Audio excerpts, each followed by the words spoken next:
Well, here we are on the SL2 to North Woolwich, just leaving Walthamstow. And joining me on this leg is Roger French. So I'm going to let him introduce himself to you. Hi everyone, I'm Roger French. Had a long career in the bus industry, ended up being managing director of Brighton and Hove for many years.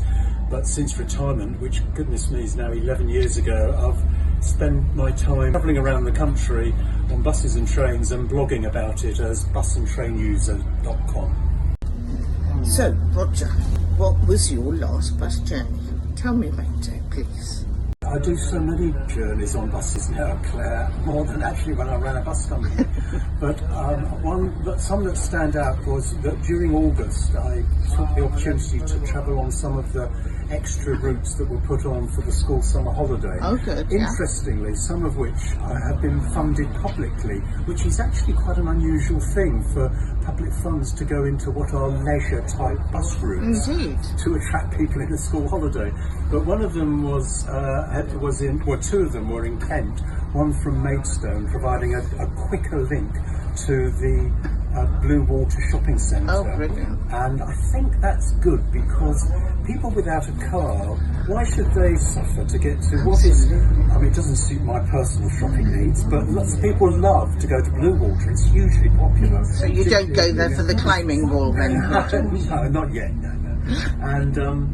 And so now there is this really quick, because it goes pretty much non-stop after leaving Maidstone, up the A229 and bombs down the A2 to get to Blue Water, and is a really good alternative to taking the car. So I was really pleased to see that. And Arriva are doing it just at the moment in the school holidays in the week. And so we'll see what happens, whether they'll keep it going during weekends leading up to Christmas or not. And another one was a commercial initiative by Stagecoach from Ashford down to Canberra Sands, which previously didn't have a direct bus route, and people would have either had to get the train to Rye and change, or go to Hythe or Folkestone and go along, which they wouldn't do. So it does open up a really great holiday destination for parents with kids to go down to Canberra Sands, and that was proving popular even on the first day of travel. Okay, Roger, next question.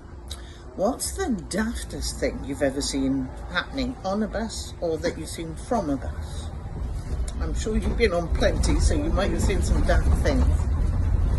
Really irritates me, and I think it's just totally daft, is that you have two sets of lights, one for buses on, say, the left-hand side of the bus lane, and one for other traffic on the other, to the right of it, for ordinary traffic. And what should happen is that the bus triggers a green light and to get ahead, but too often it doesn't work, and you find that the bus just sits there, and you're sitting there while all the other traffic has got a green light going that's through. bonkers, isn't it? Yeah, you're just sitting there in a red light. Or sometimes it's just planned that way. That is how it is. And so bus drivers ignore the bus lane green or red bit and go with all the other traffic in the other lane. And to me, that is just plain daft. Okay, let's talk about the most beautiful bus route you've ever been on or ever seen.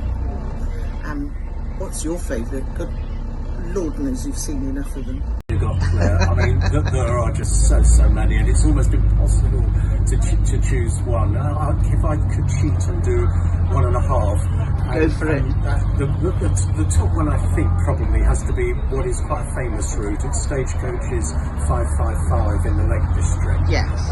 And takes people from well, it actually starts in Lancaster, but mainly in the Lake District area from Kendal right through the heart of the Lake District up to Keswick, and it's a must-do route. Everyone who likes and enjoys scenic bus routes has to have gone on the 555. But my sort of cheat with a half would be one that's just was introduced this summer, or expanded this summer from last year's trial, and that's another Stagecoach route in Derbyshire. And the reason it's a half is because it's an open top bus route, and it's called their Peak Sightseer route, and it links. You can actually get 1 or 2 journeys from Chesterfield, but generally it links Chatfield House with aspects of the Peak District, including what are the Blue John Cavern near Castleton and that route is absolutely special. The scenery is amazing. It is gorgeous. It is in that section of route. So that's a new entry in the top 20 new bus routes, and it's gone storming up to joint number one with the 555 in my estimation. Fantastic, thank you. Can I just add one more? Of course. I've just thought that, and I went on it again this summer. It is, of course, talking of open top bus routes, the Needles Breezer, which goes up from Allen Bay up to the Needles there, and it's probably one of Britain's most precarious bus route as well. Fantastic one, operated by Southern Vectis, of course. Of course. Fantastic, Roger. Okay, right. On to the next question. What's the nicest experience you've ever had on a bus with other people? Other passengers, the driver, anything? Tell me more.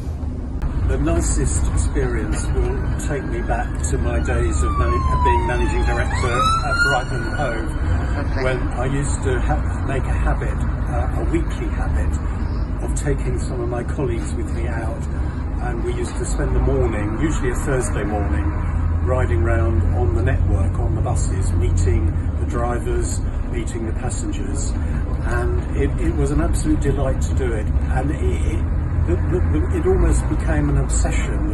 If it was Thursday morning, Roger and his team, some of his team, would be out and about. We called them walkabouts, even though they were actually rideabouts. But I can still remember now the times when we would get on, and it would become a bit of folklore. People would get to know about it, passengers would, and so they'd get to know. They'd say, "Oh, are you Roger French, or are you whoever?" I'd say yes, and so it would be a wonderful way of chatting to passengers as well as colleagues about the bus company, the buses, what people wanted from their buses. And I have to tell you, Claire, that of all the initiatives we did during my time at Brighton and Hove, I would say 80% of them were ideas that came about by listening to people and chatting about the ideas on buses and actually being there in the thick of it. And I would recommend that to any people working in the bus industry today to do it. Get out and about and travel on the buses, because there's some wonderful things that happen out there. Absolutely. On buses. Completely agree, and I think all bus operators need to get out on their own vehicles. Well, here we are. We've got off the Superloop 2, and then we're on the Woolwich ferry, because there is no way of getting under the river on a bus. Well, as far as we can tell. So we had to stumble around to find the entrance to this. We could have used the foot tunnel, which means walking down quite a lot of steps. I can't remember if there's a lift there now, but generally it's not very well organised. It's as a loop, you'd think it's going to connect up all around London, out of London. It's not quite happening here, is it, Roger?